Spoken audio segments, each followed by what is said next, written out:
Here are 3 unbelievable unsolved heists. Unbelievable in what they stole, how they stole it, and that nobody was ever caught.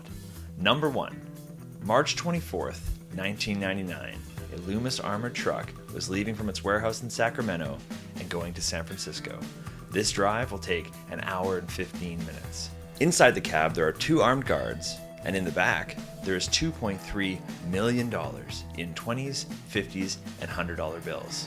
The truck makes one stop at a red light before turning onto Interstate 80 and driving straight to San Francisco. Once they arrived in San Francisco, they opened the back of the truck, and what they saw was incredible. Nothing but a puddle of water and an old duffel bag.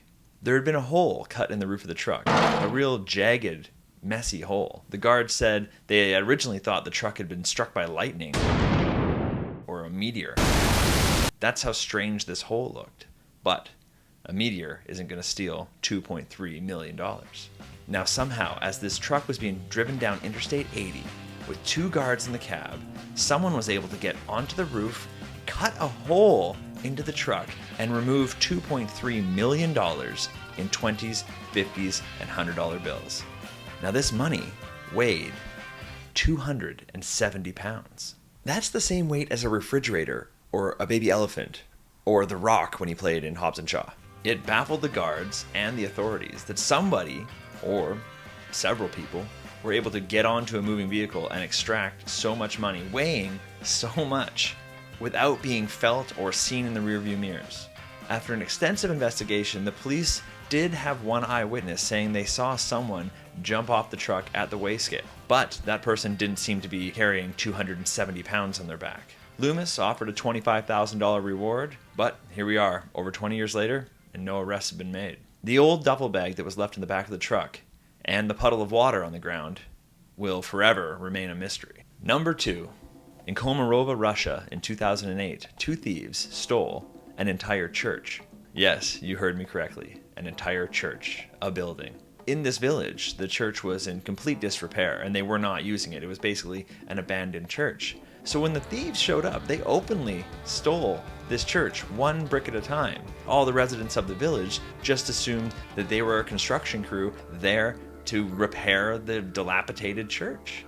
You think they would have been suspicious after the church kept getting smaller and smaller, brick by brick, until there was only a single wall and the foundation left. I don't know how many rubles you get per old brick of a church, but it was obviously enough to warrant all the hard work. Of course this kind of thing happens in Russia. I can't think of anywhere else where you might get away with stealing an entire building. Unbelievable. Now this one left the authorities completely baffled with absolutely no leads. I personally think that is an absolutely incredible feat, and it will forever remain one of my absolute favorite heists for just the sheer boldness of it. And I hope that one day somebody reassembles this church in another place. I hope that's why they are buying it brick by brick.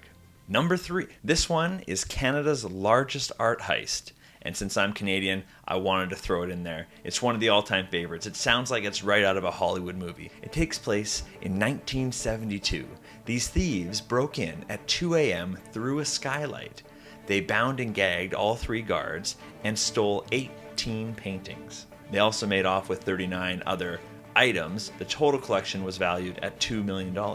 But one of these paintings was a Rembrandt, and this Rembrandt alone at the time worth $1 million.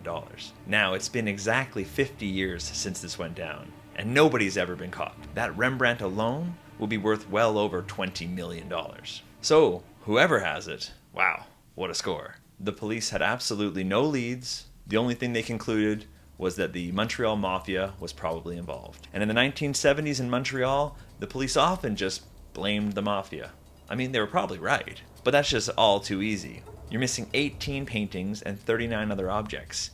Get out there, figure it out. I include this one because it's Canada's largest art heist, but I also include it because it's unbelievable that you could break into a museum through a skylight. That sounds like some Ocean's 11 Mission Impossible, like just rappelling down and tying up the guards. To me, it just sounds so much like someone wrote it in a script. Like if I was going to write a heist scene, that's the scene I'd write. Unbelievable that you can make off with 18 paintings and 39 other objects. Safe to say that the Montreal Museum of Fine Arts has added a few security cameras since 1972. Well, there you have it. Apparently, you can steal 270 pounds of money out of a moving vehicle through a small hole cut in the ceiling and without leaving a trace. You can also steal an entire church brick by brick and disappear into thin air. And let's not forget, if you see a heist you like in Ocean's 11 or Thomas Crown Affair or The Italian Job, well, maybe, just maybe, that can happen in real life too. Take care, everybody. See you on the next one.